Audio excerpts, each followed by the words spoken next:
سب سے اعلیٰ درجے کا اسلام کیا ہے؟ من سلم المسلمون من لسانہ و یدہ۔ زندگی میں یہ طے کر لو، کوئی کتنا ہی تمہیں دکھ پہنچائے، کوئی کتنا ہی تمہاری بےعزتی کرے، چپ ہو جاؤ، سہ جاؤ۔ مرنے والے کی کیا عزت، کیا ذلت، میں نے تو مر کے دیکھا ہے، اور مجھے یہ حدیث سمجھ میں آئی ہے بڑی اچھی طرح، موتو قبل ان تموتو، کہ مرنے سے پہلے مر جاؤ۔ اس وقت اگر میں مر جاتا تو مجھے کوئی گالیاں دیتا تو مجھے کیا نقصان تھا، اور مجھے کوئی نعرے لگاتا میرے لیے تو میرا کیا نفع تھا۔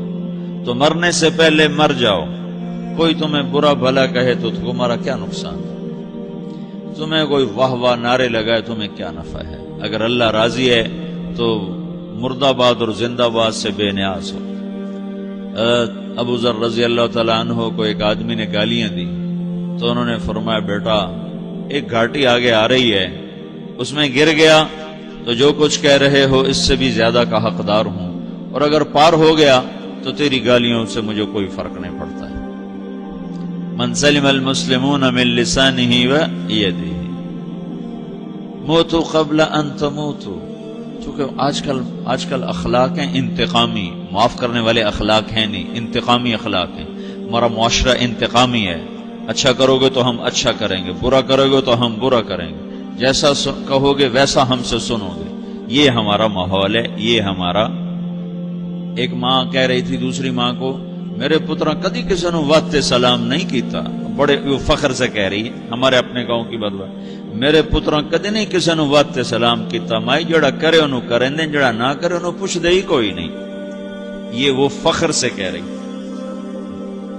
جو سب سے بڑا عیب ہے وہ سب سے بڑا فخر بنا ہوا۔ میرے پترا کدی نہیں کسی نے واسطے سلام کیتا۔ جب ماں باپ نے یہ سبق دیا تو اولاد کا کیا قصور ہے؟ ہمارا معاشرہ انتقامی ہے، ایک کی 10 سنانے کا ماحول ہے، تو آپ 100 کی ایک بھی نہ سناؤ۔ احنف بن قیس رضی اللہ تعالیٰ عنہ پہ ایک آدمی نے چڑھائی کر کہنے لگا، ایک سناؤ گے نا تو 10 سنو گے میری طرف سے۔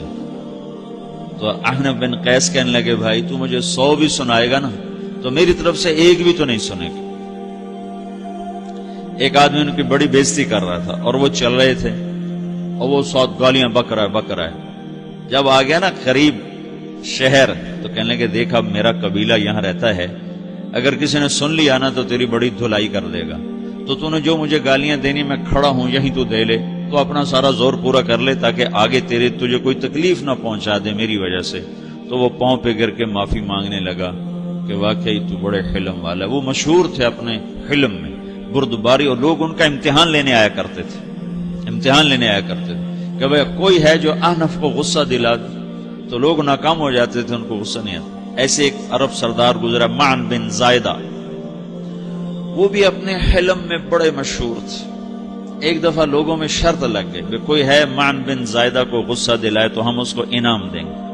تو ایک شاعر نے کہا، میں غصہ دلاتا ہوں، تم دیکھنا ایسے سیخ پا ہو جائے گا جیسے جانور۔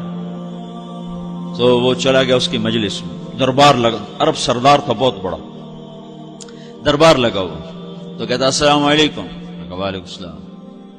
تو معن بن زائدہ پر ایک دور بڑے فقر کا گزرا تھا، پھر اللہ نے اس کو بہت بڑی سرداری دی، بنو عباس کا بہت بڑا یہ وزیر گورنر تھا۔ تو کہتا اتذکر اذ لحافک جلد شاۃ واذ نعلاک من جلد البعیر، کیوں بھائی تجھے یاد ہے جب تیرا بستر بکری کی کھال تھا اور تیرے جوتے اونٹ کی کھال کے تھے؟ تو کہنے لگا کیوں نہیں یاد، بھلا کوئی ماضی بھی بھولتا ہے؟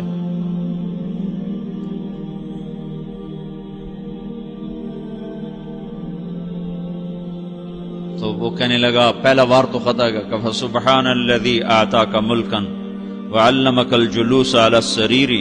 تو پھر ساری تعریفیں تو اللہ کی ہیں جس نے تیرے جیسے کو تخت پہ بٹھا دیا۔ کہاں بھئی ساری تعریفیں اللہ کی ہیں، میری تو کوئی اوقات نہیں۔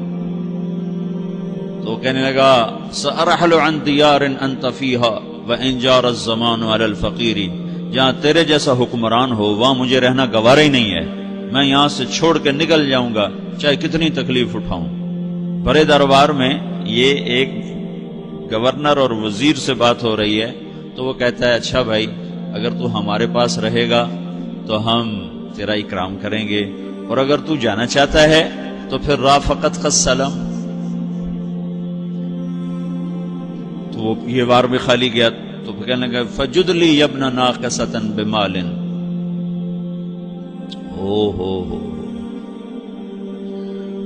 او گندی ماں کے بیٹے مجھے کچھ عطا بھی کر، میں بغیر پیسے کے سفر کیسے کروں گا؟ عرب کو کسی کو بھی ماں کی گالی دے دینا پھر عرب سردار ہو. فجد لی یبن ناقصۃ بمال، بری ماں کے بیٹے مجھے کچھ پیسے بھی دے، میں نے جانا ہے. میں کہا بھائی اس کو 3000 دے دیا جائے. اللہ تو کہنے لگا قلیل ما آتیتنی و انی لأتمو منک فی الکثیر، یہ تو بہت تھوڑا تو نے دیا ہے، مجھے اور دے. کہا اچھا بھائی 3000 اور دے دو. تو وہ شاعر کی بھی آنکھیں پھٹ گئیں. کہنے لگا اب ٹھہر جا ٹھہر جا، اب میں تیری اصل تجھے بتاتا ہوں. سألت اللہ ان یبقیک ذخرا فما لک فی البریۃ من نذیر، میں اللہ سے دعا کرتا ہوں اللہ تیرے جیسوں کو سلامت رکھے، تیرے جیسا دنیا میں کسی ماں نے جنا ہی کوئی نہیں.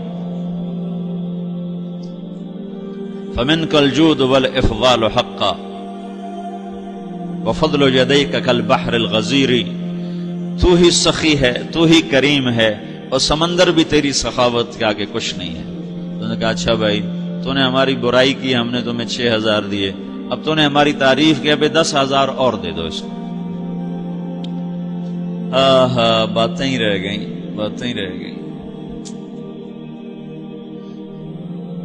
کہاں سے لائیں ایسے لوگ؟ ہمارا معاشرہ انتقامی ہے، بدلہ لینے کا ہے، بدلہ لینے کا.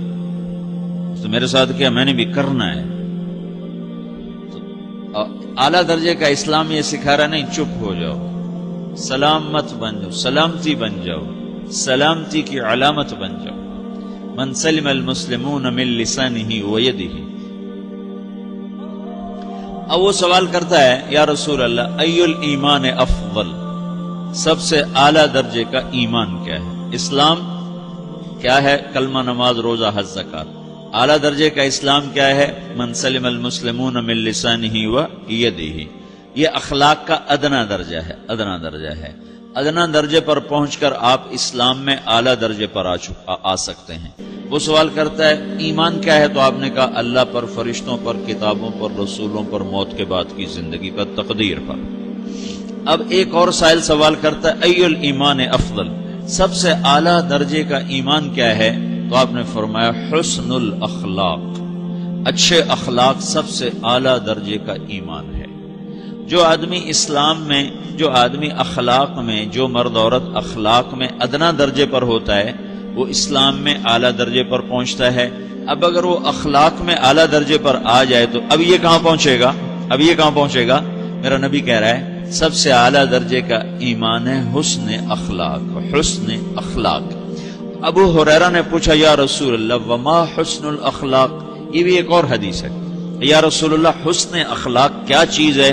تو آپ نے 3 چیزیں فرمائی، تصل من قطعک وتعطی من حرمک وتعفو عمن ظلمک. جو تم سے توڑے نہ تم اس سے جوڑو. نہیں کرتا سلام نہ کریں، کوئی ہم چھوٹے باپ کے ہیں؟ ہم تو کبھی بھی نہ کریں، ہم تو کبھی بھی نہ منہ تھوکیں بھی نہیں ہم تو میرا نبی کہہ رہا ہے جو توڑے تم اس سے جوڑو، جو محروم کرے اسے عطا کرو، جو زیادتی کرے اس سے درگزر کرو. یہ 3 کام جو عورت مرد کر لے گا یہ اخلاق کے اعلیٰ درجے میں ہے. جب یہ اخلاق کے اعلیٰ درجے پر پہنچتا ہے تو پھر میرا نبی کیا بشارت دیتا ہے؟ ادنا درجے پر پہنچ کر تو اعلیٰ مسلمان کی بشارت ہے، اور اخلاق میں اعلیٰ درجے پر پہنچ کر میرا نبی کہتا ہے کاد الحلیم ان یکون نبیا، اعلیٰ اخلاق والا بس نبی بنتے بنتے رہ جاتا ہے. اعلیٰ اخلاق والا ایسے ہے جیسے کہ نبی، قریب ہے کہ وہ نبی بن جائے. یہ تو ہے نا ترجمہ، لیکن ہم ہمارے اردو میں کہتے ہیں وہ نبی بنتے بنتے بنتے رہ گیا. کیا مطلب؟ کہ اس میں اور نبی میں صرف نبوت کا فرق رہ جاتا، باقی وہ سب کچھ حاصل کر لیتا ہے. تو یہ سارے دین کا میں نے آپ کو خلاصہ بتایا ہے کہ میری آپ کی ضرورت ہے کہ میرا اسلام اعلیٰ درجے کا ہو، من سلم المسلمون من لسانہ و یدہ، میرا ایمان اعلیٰ درجے کا ہو،